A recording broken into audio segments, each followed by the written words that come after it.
हमें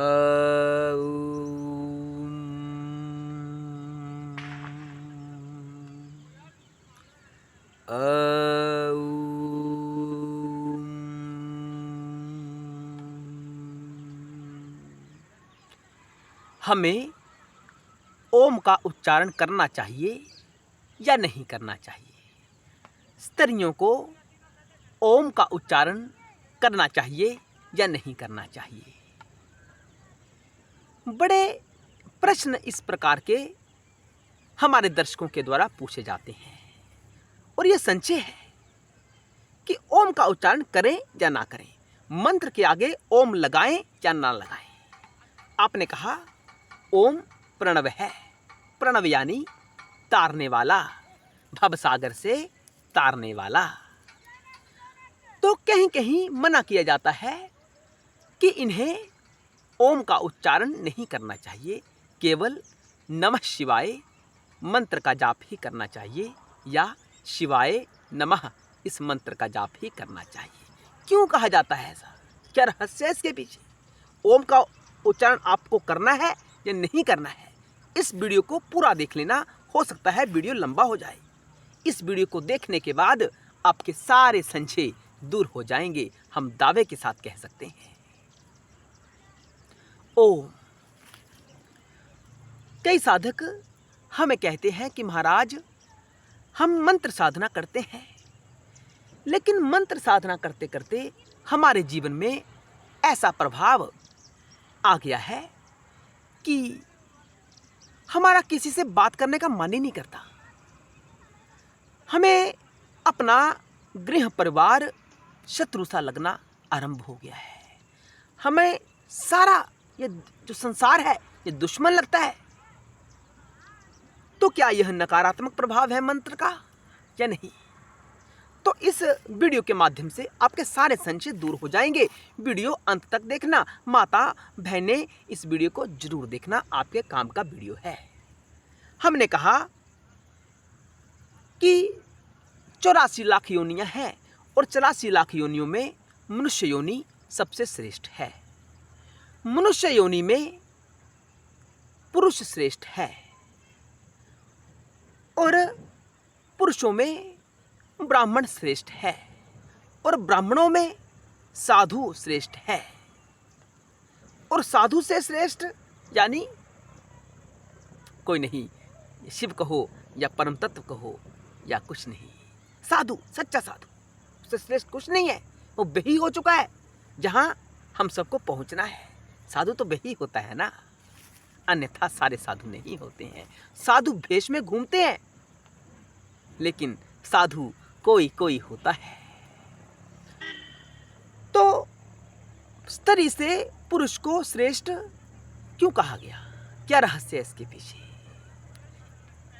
आप हमसे नफरत मत करना कि आप ऐसा कह रहे हो, स्त्रियों को श्रेष्ठ नहीं बता रहे, पुरुषों को श्रेष्ठ बता रहे हैं। ये तत्व के आधार पर हम कह रहे हैं आपको। पुरुष मुक्ति के बिल्कुल करीब होता है, स्त्री की तुलना में पुरुष मुक्ति के नजदीक होता है और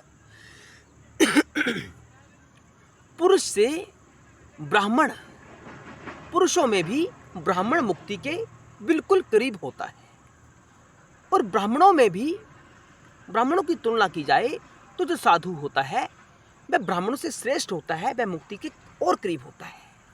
यानी साधु तो मुक्ति होता है ना, सच्चा साधु है या नहीं है ये नियति जानती है, ये शंकर जानते हैं, ये बाबा जानते हैं, लेकिन साधु मुक्त होता है, मुक्त होता है। तो मुक्ति के करीब जो होगा उसके लिए ओम का उच्चारण करना कहा जाता है कि वह ओम का उच्चारण कर सकता है।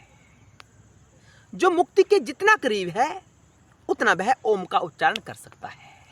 स्त्रियों के लिए मना किया गया क्योंकि स्त्रियों को अपने परिवार में रहना बहुत आवश्यक होता है। परिवार को स्त्री की बहुत आवश्यकता होती है। अगर स्त्री चाहती है कि नहीं, मैंने ये सारा कुछ छोड़ देना है, ये सब कुछ झूठा है, मुझे इसी जन्म में मुक्ति चाहिए, मुझे इसी जन्म में वैराग्य चाहिए, या शूद्र सोचता है कि मुझे वैराग्य चाहिए, या क्षत्रिय सोचता है मुझे वैराग्य चाहिए, या वैश्य सोचता है मुझे वैराग्य चाहिए, और वैराग्य प्राप्त होता है तो मुक्ति जीवन में प्रकट हो जाती है। यह सत्य है। वैराग्य बहुत आवश्यक है। और वैराग्य कैसे बढ़ता है, इस सूत्र को जानने की अभी आवश्यकता है। मैं अनिवार्य सूचना देना चाहता हूं कि इस वीडियो को गलत दृष्टिकोण से मत लेना। हम भेदभाव नहीं कर रहे, हम तत्व समझाने का प्रयास कर रहे हैं। इसे समझना सुनना अच्छा ना लगे तो कोई गलत टिप्पणी मत करना। अगर आपको अच्छा ना लगे तो मत माना, लेकिन हम सत्य कह रहे हैं, हम अनुभव के आधार पर कह रहे हैं।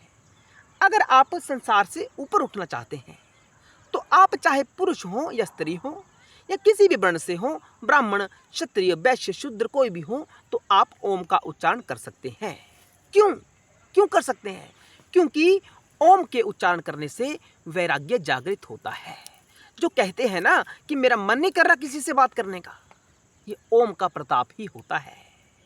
हम अपने मन से ही ओम का उच्चारण करना आरंभ कर देते हैं, और हम पूर्णतः उसके लिए तैयार ही नहीं होते कि अगर जीवन में वैराग्य जागृत हो गया, सारा संसार मिथ्या लगना आरंभ हो गया, तो हम कैसे संभलेंगे?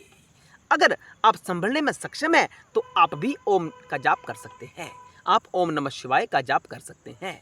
स्त्रियां भी ओम नमः शिवाय का जाप कर सकती हैं। वैराग्य जाग जाएगा। वैराग्य से क्या होता है? सारा लगता है कि ये कुछ है ही नहीं, सारा भस्म है, सारा खत्म होने वाला है। क्यों इसके पीछे जाऊं? क्यों पैसा कमाऊं? गाड़ी बंगला मकान क्यों बनाने हैं? तो ऐसा भाव हमारे भीतर प्रकट हो जाता है अगर हम ओम का अत्यधिक उच्चारण करते हैं। तो हमें लग रहा है कि आपके सारे संशय दूर हो रहे होंगे। अगर संशय दूर हो रहे हैं तो यह वीडियो आगे शेयर अवश्य करना, ताकि सबको यह ज्ञान प्राप्त हो सके।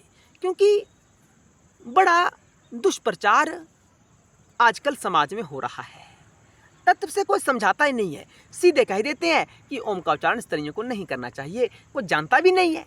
बड़े बड़े संत जिनको बहुत असंख्य दुनिया सुनती है, उनको भी पता नहीं है कि ओम का उच्चारण क्यों नहीं करना चाहिए। हम आपको बता रहे हैं, साधु भाव के साथ बता रहे हैं, शंकर जी की कृपा के साथ बता रहे हैं। ये हमारा अनुभव है। आप अपने जीवन में अगर ऐसा अनुभव प्राप्त करना चाहते हैं तो आपको ओम का उच्चारण करना चाहिए। वैराग्य जागृत हो जाएगा। बच्चे लगेंगे ये मोह माया है, पति ये मोह माया है, माँ बाप ये मोह माया है, संसार सारा मोह माया है, ऐसा लगना आपको आरंभ हो जाएगा केवल ओम का उच्चारण करने मात्र से। ये वीडियो आपका जीवन परिवर्तित कर सकता है। इसमें स्थित हो जाना, इस ज्ञान में स्थित हो जाना। अगर आप नहीं चाहते कि मैं अभी संसार से ऊपर उठूं, तो आपको ओम का उच्चारण नहीं करना है, आपको नमः शिवाय का जाप करना है। अगर आप नमः शिवाय का जाप करते हैं या शिवाय नमः का जाप करते हैं अपने अनुसार, तो आपका अगला जन्म पुरुष का होगा। क्या होगा? पुरुष का होगा। सुनते जाना, रहस्यमय वीडियो है ये। क्या होगा? पुरुष का। अगर आप शूद्र हैं तो आपका अगला जीवन वैश्य हो सकता है, क्षत्रिय हो सकता है, या ब्राह्मण हो सकता है। किस मंत्र के प्रताप से? नमः शिवाय या शिवाय नमः के प्रताप से। स्त्री है तो पुरुष हो सकती है, ब्राह्मण हो सकती है, या साधु हो सकती है। शंकर आपको लेकर उधर ही जा रहे हैं जहां सबको जाना है। लेकिन हमारा आज का शरीर है, जो हमें प्रकृति ने अभी ये रूप दिया है, ये तैयार है उसके लिए? ये नहीं है। जिस स्थिति में अब हम पैदा हुए हैं, क्या वह स्थिति उस को सहन करने के लिए, उस विषय को सहन करने के लिए, उस स्थिति को सहन करने के लिए तैयार है या नहीं है? हो सकता है आज हम शूद्र के घर में पैदा हुए हों, या हम नारी कुल में पैदा हुए हों। हमें प्रकृति ने पुरातन जन्मों के आधार पर हमें यह दिया हुआ है कि स्त्री तन दिया है या शूद्र के घर पैदा किया है। यह प्रकृति ने निर्णय किया है। हम स्वयं डिसाइड नहीं करते कि हमने कहाँ जन्म लेना है, ये प्रकृति निर्धारण करती है।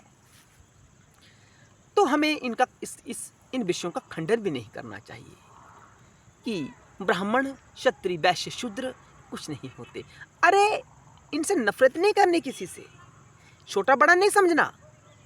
ये प्रकृति का निर्णय है कि आपको कहाँ जन्म देना है। आप शंकर जी के शरण में आए, आपकी उन्नति हो जाएगी।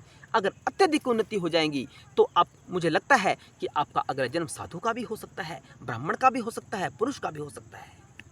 जैसा आपका अभ्यास रहेगा, जैसी आपकी मेहनत रहेगी शंकर जी के प्रति, वैसा आपको अगला जीवन प्राप्त हो जाएगा। आप चाहते हैं, आपके लिए भी ऐसा प्रकृति ने किया, व्यवस्था की हुई है आपके लिए भी, कि अगर आप सीधा सीधा वैराग्य को प्राप्त होकर मुक्ति को प्राप्त करना चाहते हैं तो आपको ओम का उच्चारण करना है, खूब उच्चारण करना है, पहले से बढ़ चढ़कर उच्चारण करना है। अगर आप नहीं चाहते कि जीवन में वैराग्य उत्पन्न हो, मुझे तो अभी गाड़ी बंगला ये सारी व्यवस्थाएं करनी है, ये मैंने अभी अपने बच्चों को बड़ा करना है, उनकी परवरिश करनी है, उनको अच्छे विद्यालय में भेजना है और बाद में उनका विवाह इत्यादि संस्कार भी करना है, तो आप ओम का उच्चारण मत करना, क्योंकि ओम आपको सीधा डायरेक्ट प्रत्यक्ष रूप से आपको वैराग्य के बिल्कुल करीब जाकर बैठा देता है। बस आपका किसी को देखने का मन भी नहीं करेगा, एकांतवास आपको प्रिय लगेगा, क्योंकि शंकर जी को एकांत बहुत पसंद है। शंकर जी कहते हैं मैं एकांत में हूँ। एकांत यानी जहाँ कोई द्वंद्व है ही नहीं, जहाँ संसारिक कोई वृत्ति है ही नहीं, वो एकांत है। ऐसा नहीं है कि आपके मन में सारा चल रहा है, सिस्टम आपका घूम रहा है, आप जंगल में जाकर बैठ गए, तो वह एकांत नहीं है। एकांत तो वह शारीरिक हुआ, आपकी वृत्ति के लिए वह एकांत नहीं हुआ, आपके मन के लिए वह एकांत नहीं हुआ। बात समझ में आ रही है ना? अगर बात समझ में आ रही है तो वीडियो को शेयर अवश्य करना, सभी को लाभ होना चाहिए। तो यही रहस्य है, इसलिए कई शास्त्रों में मना किया जाता है कि स्त्रियों को या शूद्रों को, वैश्य को या क्षत्रिय को ओम का उच्चारण नहीं करना चाहिए। यही कारण है, दूसरा कोई कारण नहीं है। वहाँ बात लिख तो दी गई है, वहाँ बात लिखी गई है कि नहीं जपना चाहिए, लेकिन हमें संतुष्टि प्राप्त नहीं होती, हमें संतुष्टि नहीं मिलती कि क्यों लिखा गया ऐसा, क्या कारण हो सकता है? क्या शास्त्र पुराणों में छोटा बड़ा भेदभाव किया गया है? नहीं, शास्त्र कभी भेदभाव नहीं करता। शास्त्र निर्णय देता है कि आपका अभी यह स्तर है तो आपको यह उच्चारण करना है, अगर स्तर कुछ और है तो आपको यह उच्चारण करना है। आपके लिए व्यवस्था है, प्रत्येक जीव के लिए व्यवस्था है। ऐसा नहीं है शास्त्र ने ये कहा है कि शूद्र को मुक्ति नहीं मिल सकती। शूद्र को मुक्ति ब्राह्मण से भी ज़्यादा तुरंत प्राप्त हो जाएगी। हो सकता है ब्राह्मण को मुक्ति ना मिले या बाद में मिले, शूद्र को पहले प्राप्त हो जाएगी, उसके लिए व्यवस्था है शास्त्र में। लेकिन रहना तो सीखो, जहाँ पैदा हुए हो उस स्थिति में रहना तो सीखो। जो व्यवस्थाएं बनी हुई है उनमें स्वयं को रहना तो सीखो। अपने अहम को क्यों जागृत कर रहे हो? क्यों आपको अपने स्वयं को छोटा महसूस कर रहे हो? क्यों कि मैं छोटा हूँ, मुझे छोटा बताया जाता है? क्यों? यह अहम है आपका। अरे आपका जन्म कहाँ होना है, किसी व्यक्ति विशेष ने निर्णय नहीं किया। ये निर्णय तो प्रकृति ने किया है, ये शंकर जी ने स्वयं किया है, शिव की शक्ति ने निर्णय किया ये आपके साथ कि आपको कहाँ जन्म लेना है। इसलिए जो निर्णय महाप्रभु के द्वारा आपके लिए लिया गया है उसमें राजी रहना सीखो, उसमें संतुष्ट रहना सीखो। अगर आप अपनी उन्नति चाहते हैं तो किसी से द्वंद्व ना करें, द्वेष ना करें, केवल अपने आध्यात्मिक मार्ग में अग्रसर हो जाएं, शंकर जी के शरणागत हो जाएं। शंकर आपको वैराग्य देते हैं और वैराग्य जब जीवन में जागृत होता है तो मुक्ति आपके समक्ष प्रकट होगी ही होगी। यह 100% सच्ची बात है, इसे अन्यथा गलत मत समझना। हर हर महादेव। जय शिव शंकर, जय भोलेनाथ, जय भंडारी।